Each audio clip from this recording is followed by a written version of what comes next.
beautiful day. We are very pleased today to have this get-together to talk about some issues that are very pertinent to Bucks County and to our members.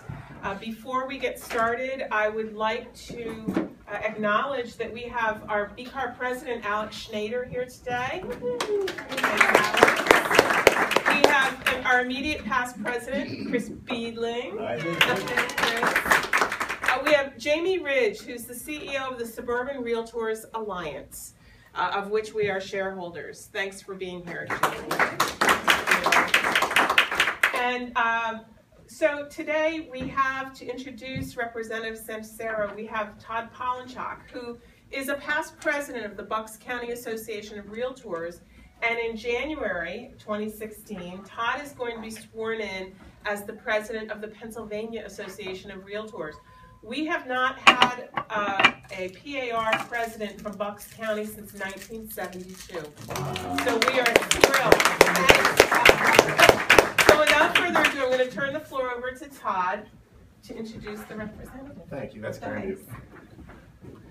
I made my introduction for this state representative in really big font, and I still need my glasses, so that's a bad sign. So thanks. Yeah, I'm honored. I've been on the board for about 9 or 10 years. I was your president in 09, and going up to PAR, it's just been really good to do the volunteer work and just kind of work as an advocate for our industry. And the fact that all you came out today, I really appreciate that, because it shows you care about your industry as well. So thank you so much. So without further ado, I want to introduce the representative. It's my pleasure today to introduce Representative Steve Santarsiero. I'm sure many of you are aware that after witnessing from his office building the tragic events of September 11th, Representative Santarsiero made a life-changing decision to focus his energies on education and community service. He left his law practice to become a social studies teacher at Ben Salem High School. A few years later, he was elected to the Lower Makefield Board of Supervisors and spearheaded a plan to help mitigate flooding caused by development. By the way, that ordinance received an award from the United States Environmental Protection Agency. Elected to our State House in 08, Representative Santarsiero recently introduced House Bill 1299, which would create a flood insurance premium assistance task force to help address flood insurance concerns here at the state level. I know many of you, like me, have had several real estate deals affected by the Biggert Waters Act in the last several years. Biggert Waters brought some stability to the National Flood Insurance Program, but initial rate changes had a dramatic effect on the real estate market, as you know. Representative Santarsiero believes, and I'm sure many of you agree, that these federal programs will not be enough to protect our whole neighborhoods from the impact of flood insurance premium increases that are more than doubling to some of our residents. It's great to know that we have someone like Representative Santarsiero in state government who understands the complexities of flood insurance and how new flood zone rates and high rates can affect the homeowners in our industry. So without further ado, Representative Santarsiero, it's a pleasure to have you here today.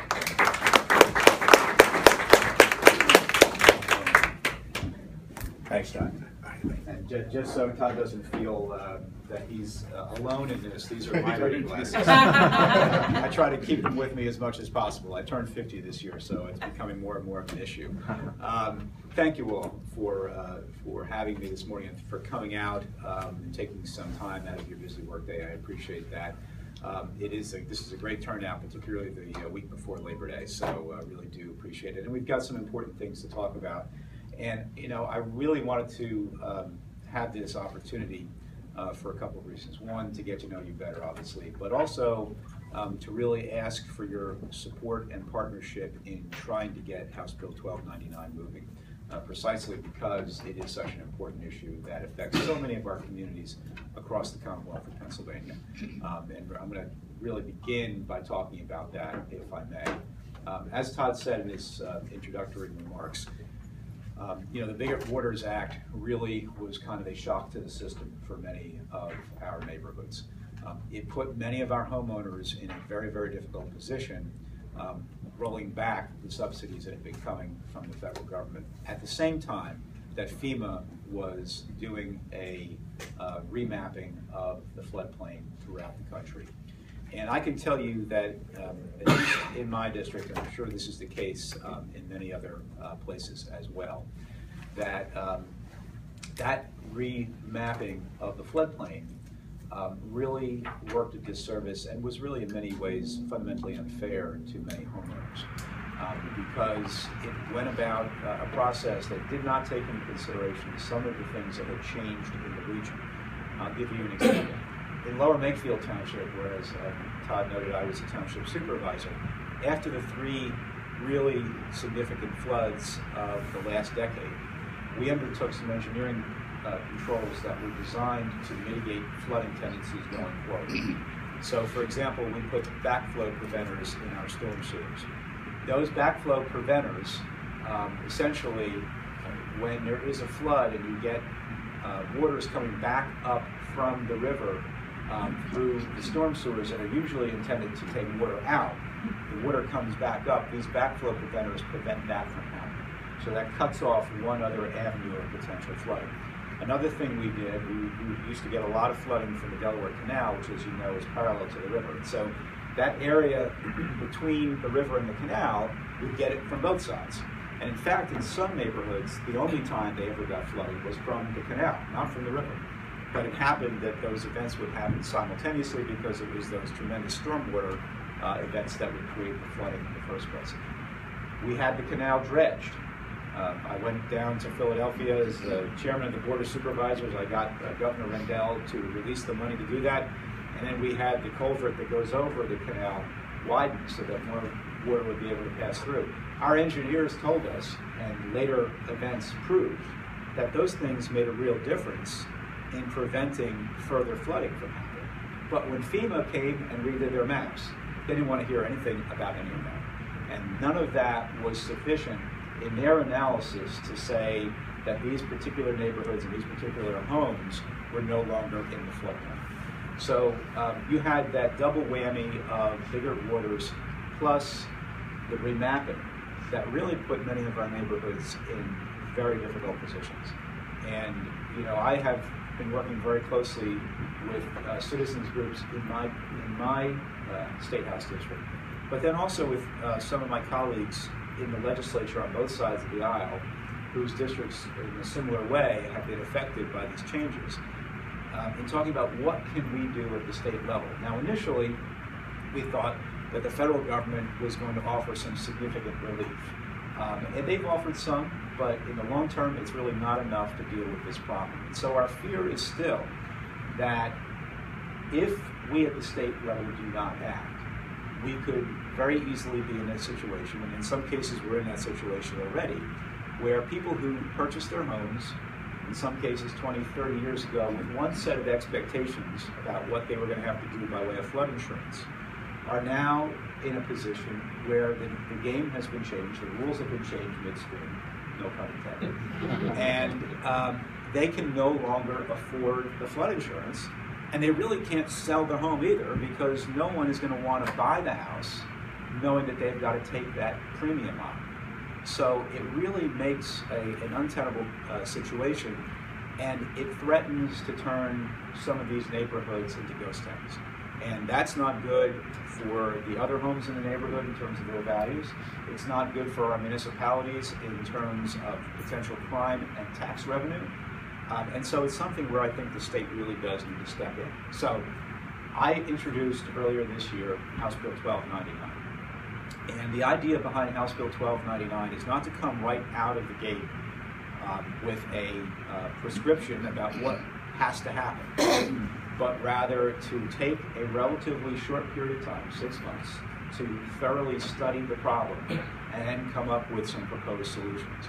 And my observation in Harrisburg is that when we do that, and we've done it, for example, most recently on some of the aspects of education funding, whether it's special education or more recently the funding formula by which we send out money to the school districts, you're much more likely to get broad buy-in and broad bipartisan support, which then makes it easier for an ultimate solution to pass the legislature in both chambers.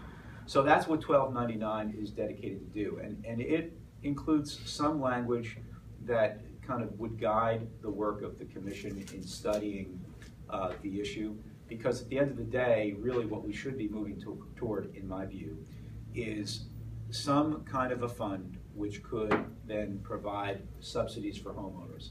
And that money then would be driven out to the areas where they're needed most.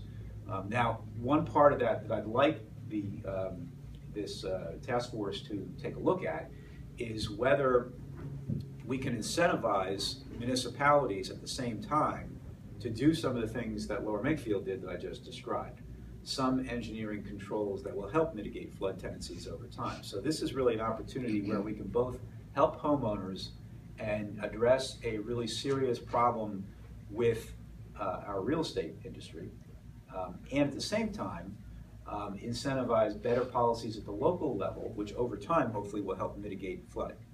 And so those policies could be things like I described, those engineering controls, the backflow preventers, dredging projects, but they also could be something like the low impact development ordinance that, that Todd referenced when he was introducing me. And that was something we passed also in Lower Makefield about 10 years ago. And what that ordinance does essentially is it tries to manage stormwater issues when new developments come in. And it just as in a nutshell, as an example, what it does is it says, when you go and build a new development, try to design it in a way so that as much stormwater as possible is going to stay on site and be infiltrated back into the ground on site, so it's not going into the watershed, going down into streams and tributaries of rivers and causing further flooding problems downstream. And so that's really a good way to help mitigate the flooding tendencies too. And again, that could be another piece of an incentive program for getting money to help offset the cost of flood premiums.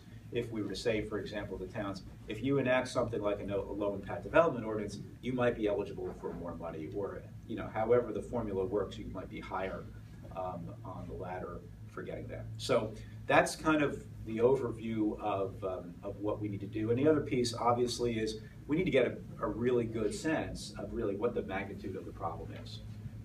How many properties are we talking about approximately across the Commonwealth? What is the cost differential between what people have been paying and what they now will have to pay over the next few years in premiums? And therefore, what can we reasonably put toward this effort on the state side? Now, all that, of course, is occurring and would occur at a good time for us fiscally, because, of course, we are in the midst of a budget negotiation right now. Or some days it seems like less negotiation and more just this, but hopefully we will get to a point pretty soon where we actually do have we have a budget and we have some more recurring revenue, and that might be an opportunity for a program like this to get funded. So, in the best case scenario, all those things could come together at the same time. Now, we have bipartisan support for this bill already. It's building, and I'm continually reaching out to my colleagues on both sides of the aisle to try to get more support so we can get this bill into committee and then ultimately onto the floor of the House. But we could use your help in that regard too. And Todd was good enough to be at our press conference about a month and a half ago or so down in Yardley as we kicked this effort off. And I thought that worked out very well. And we did get some good write-ups in the press about that and spreading the word. But we can continue to use your help in reaching out to lawmakers on both sides of the aisle, here in Bucks County and frankly elsewhere in the state as well, to try to build support. Because the more that we build that support, the more likely it is then that we could actually get the legislation moving. And I just want this passed, to be honest. I don't care ultimately if there's a decision made that, and I'll, in all seriousness, tell you the politics of this. A lot of times, I'm a Democrat. I'm in the minority in the House, so a lot of times, they won't move a Democratic bill. That's fine. If they want to give it to a Republican member who supports it, if they want to let it run in the Senate first under someone else's name and have it come back to the House, there's no pride in authorship as far as I'm concerned. This is a serious problem and we need to move it. So that's what I want to do. And if you, in your discussions, you get the sense that there may be some willingness to do it that route, that's fine. I'm fine with that. But I really want to try to get this moving because we have a lot of residents who are in a very difficult spot, and it's only going to get worse. So that is that piece. I'm happy to answer questions on that. I'm happy to talk a little bit about where we are with the budget, because I know that does impact everything too, right down from school taxes to everyone's a lot of other services that are offered in the state. I'm happy to give you a little bit of an update on that if you're interested. So, the stress on the budget issue right now is between the governor, who wants recurring revenue in the form of some kind of a tax increase. Certainly the Marcellus Shale gas severance tax is part of what he's proposing. So too are some broad-based tax increases. On the other side, the Republican leadership in both the House and the Senate are looking for some reform on principally the pension issue. And so the stress is trying to kind of come to the middle on both of those issues. It sounds as if the governor has made a proposal on pensions that I think is a good starting point to have a serious discussion on it. And just so if you're not familiar with it or haven't really thought about this or heard about it in a while, the real issue with the pension problem is the unfunded liability actuarially over the next 30 years. And when a lot of the proposals heretofore have been only about new employees, whether they're new teachers or new state workers. Those proposals, various proposals have different merits, have different issues, but they don't ultimately deal with that unfunded liability because the unfunded liability is being driven by current beneficiaries. And so any proposal that's seriously going to deal with the pension issue really has to go to that. And that ultimately is going to be important to our school funding as well as other needs that the state has. The governor's proposal on tax revenue, he had initially a fairly broad sales tax increase that included a broadening of the sales tax, not just an increase in the sales tax. That's something that I and many other, both Democrats and Republicans, did not support. And I don't frankly think at the end of the day that is likely to happen. But there has to be some discussion of recurring revenues because we have a $1.2 billion deficit. Before we even talk about putting more money into education funding K through 12, which ultimately would help our school districts stabilize their property taxes, because obviously when the state cuts school funding, the school districts are left with a pretty bad choice of either having to raise property taxes or cut programming, or in some cases, as we've seen over the last 40 years with education cuts, do both. So that piece of it is also important. Obviously, the Marcellus Shale gas severance tax is an important part of it too, and I think there is growing bipartisan support for something like that. So we'll see where that goes. I'm one of, I guess, some of us in the legislature, I'm not sure exactly how many, who have vowed during the budget impasse not to take my salary during that time because I feel as if, this is one of our chief obligations is to pass a budget. And it's important that we have some pressure to do that. I have a bill that would ultimately do that for everybody, but it has not been brought up or passed in the legislature. So in the meantime, I'm abiding by that myself, and some of my colleagues are doing the same thing. We need to keep the pressure on to try to get a deal done. And the longer we go into the fall without a budget deal, the more that a number of different social services that need state support, as well as our schools, are going to start to feel it, and that's really important for us. So that's a little bit of an overview. There were some discussions this week. I have not gotten an update on where they have gone, but hopefully, we'll have more progress in September. So with that, I'm happy to answer questions you might have. Yes, Tom. I just want to say I appreciate what you're doing with this flood insurance program. This is absolutely needed in Pennsylvania because it's our state is one of the most affected throughout the country. I see you have 18 co-sponsors already on the bill, including you are getting bipartisan support. Right. One of our own realtors from Bucks County, Marguerite Quinn's on with you as well, right, which is great. Right. How is it progressing? How hard is it to get co-sponsors for the bill? Do you think you're going to be able to move it fairly quick? I know it's in insurance right now. Yeah, so good questions, and I want to thank Marguerite, by the way, and as you know, she provided us with a statement. She couldn't actually be there in Yardley that day that we did the press conference, but she provided a statement for us, and that was very important because it really is critical to have bipartisan support to get legislation to move. And Marguerite like me, represents river communities, and she knows well this issue as well as the flooding issue generally. So I think one of the things we've been running up against is summertime. That's point one, and point two is the budget. And so that's taken a lot of energy in Harrisburg, and it's focused it away from issues like this. I think as we get into the fall now and we come back into session, there will be a renewed opportunity to start reaching out across the aisle and frankly within my own caucus as well to build some more support. So this is a particularly good time for you all to get engaged as we get back to Harrisburg to say, hey, you know, we know you have the budget and we know that's an important issue, but you can't take your eye off this ball either, and you need to chew gum and walk at the same time. So, you know, please, you know, think about this. So I'll be actively doing that, and I'll certainly keep you all in the loop as we move forward and we send out letters to my colleagues. And a lot of what I do is, especially with an issue like the budget, when we're sitting on the floor of the House for a long time, it does give me the opportunity to get up and walk around the chamber, and my colleagues are a captive audience at that point, and I can come over and actually talk to them and say, hey, you know, I've got this legislation, I would really appreciate your support.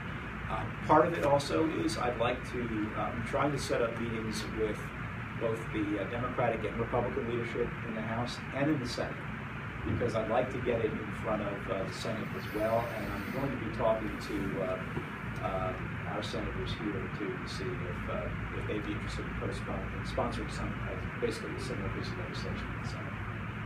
So. Other questions? Yes? I have kind of a three-part thing here. First of all, how would it affect, if we were able to do something, how would it affect the like say what Lower Makefield did for the other areas? How would that affect the overall FEMA approach to remapping anyway? I mean, are they gonna, if they aren't considering Lower Makefield, would they consider that?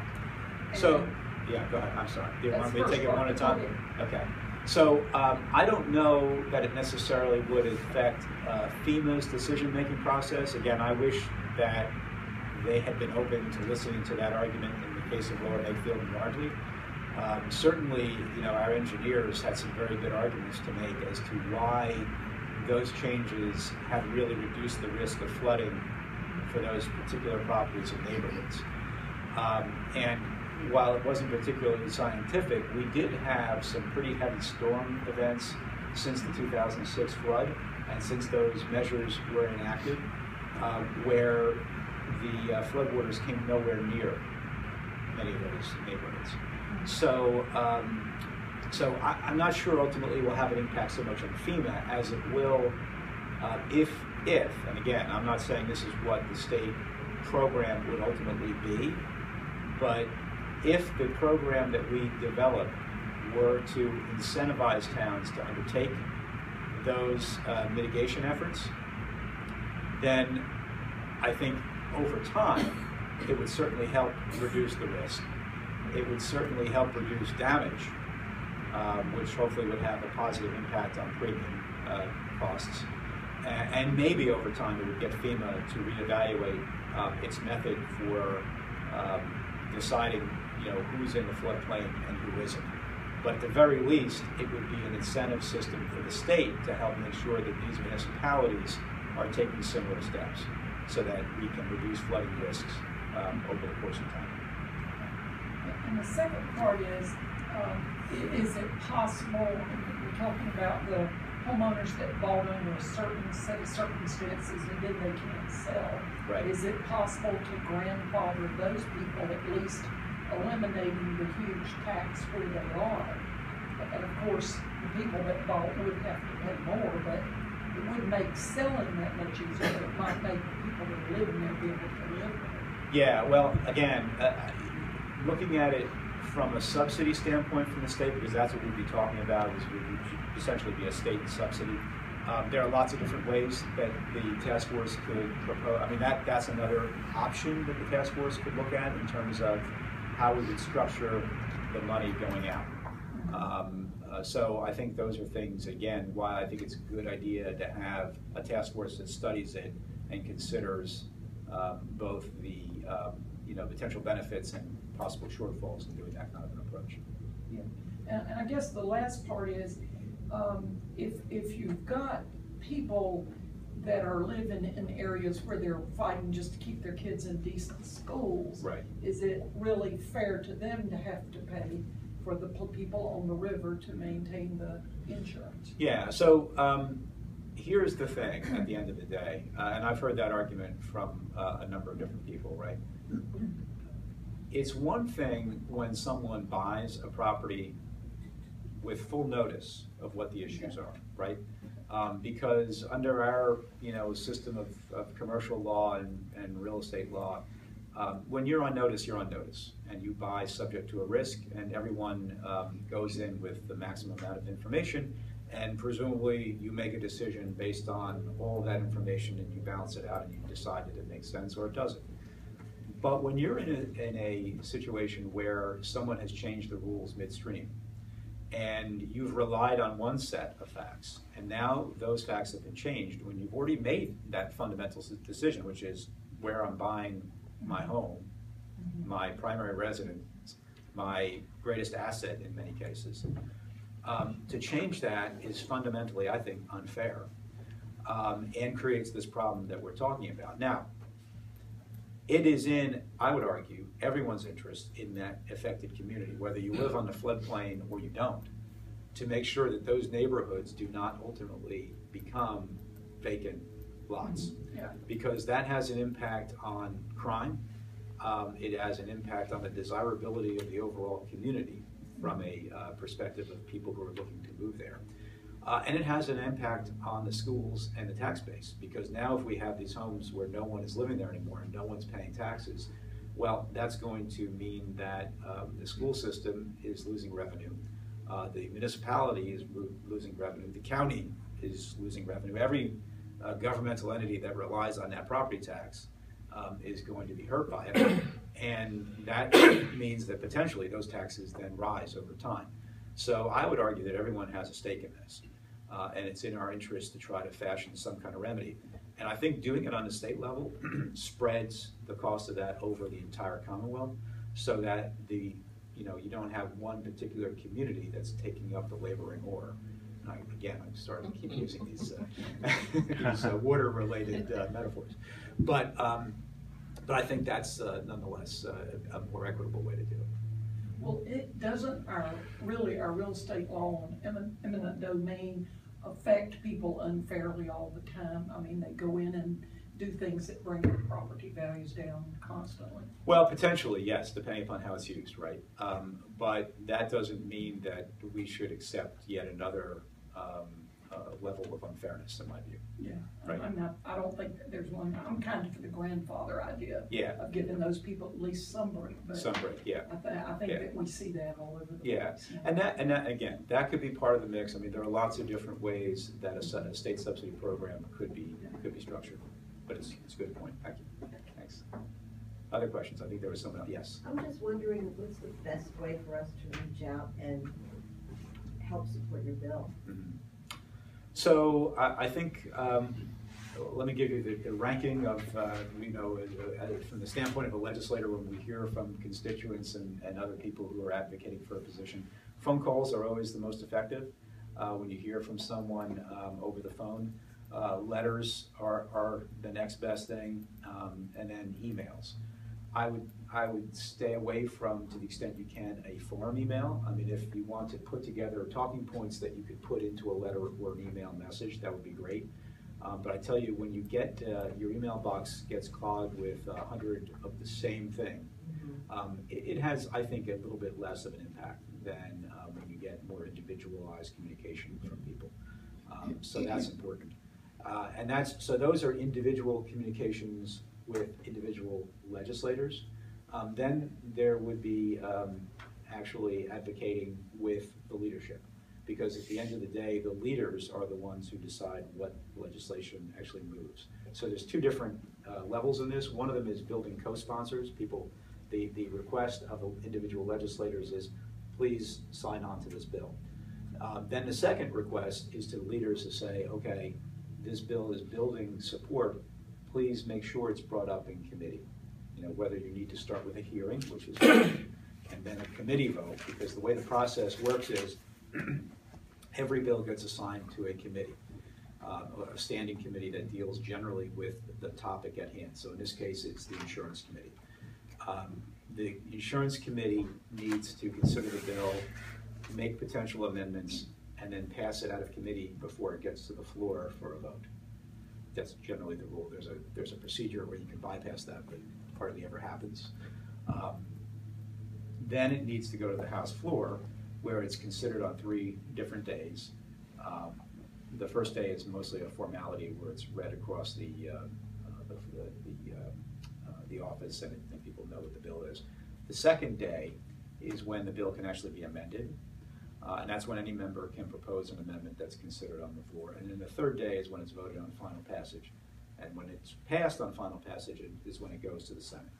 So the request for the leadership is, you know, to the chair of the insurance committee, to the Speaker of the House and the leaders of both the House and the Senate, both the Republican and Democratic side, please make sure this bill gets brought up.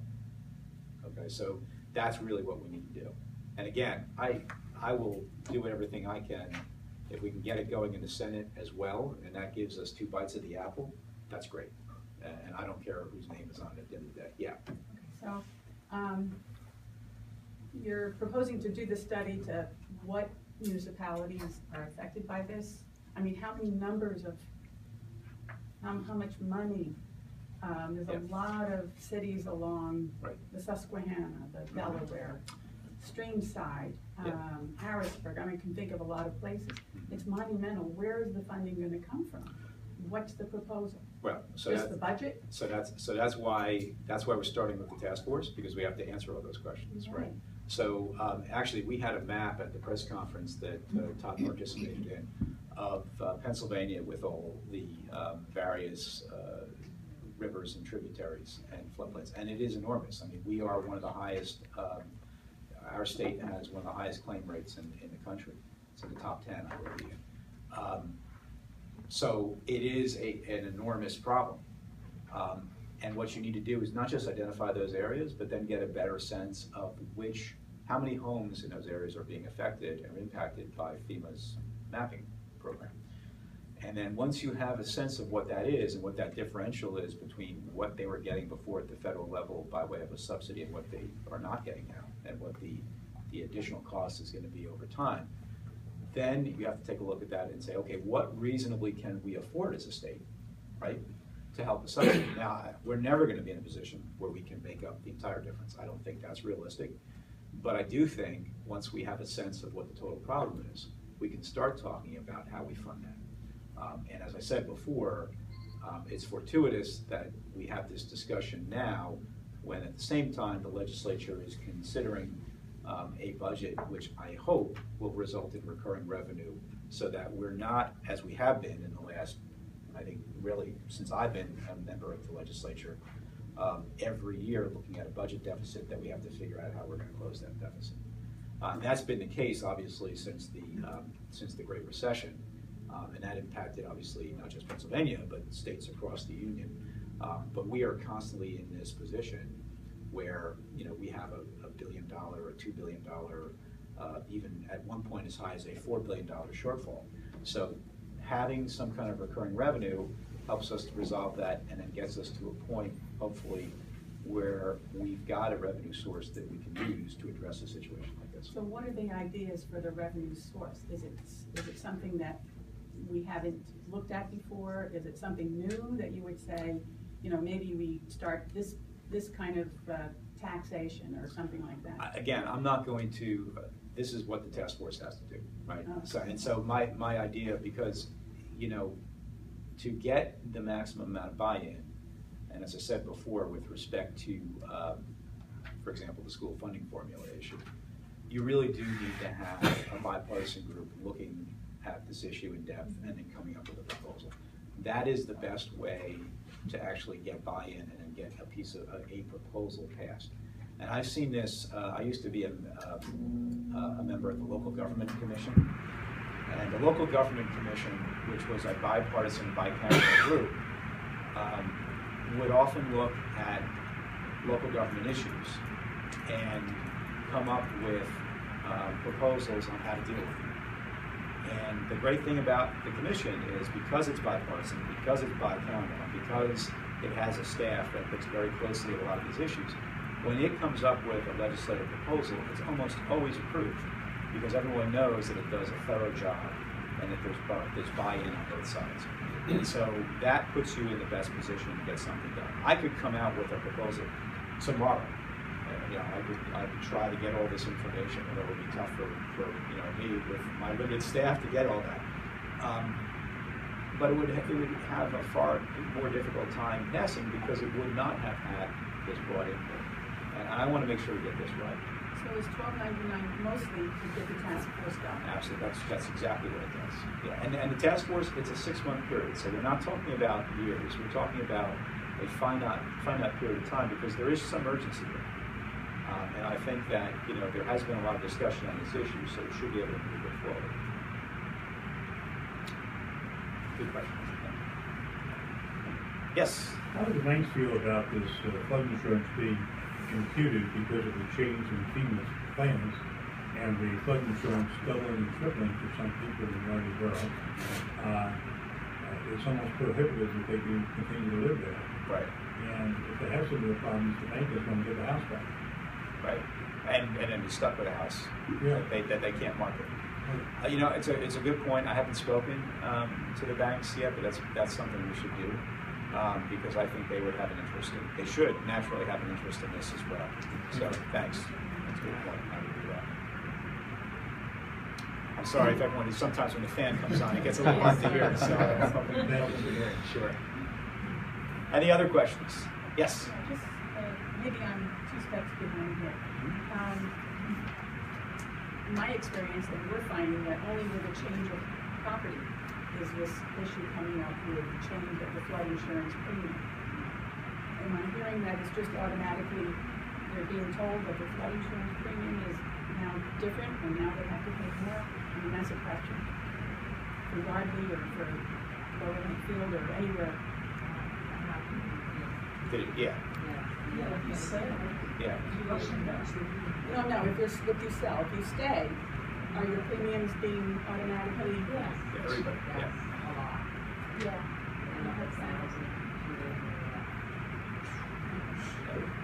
And it's not just the other piece of it too is people who have up until now not had to get flood insurance because they were not in the floodplain. Now suddenly they are, and the insurance is astronomically higher than it otherwise would have been. We have a property listed right on the overlooking the Delaware. It's on the Delaware. It's here on the water, and the current flood insurance company is stating that they will. It's transferable. That it's transferable at the same rate. At the same rate. Yeah. Some insurance policies have an assignment clause. Okay, that allows it. And it states that if a new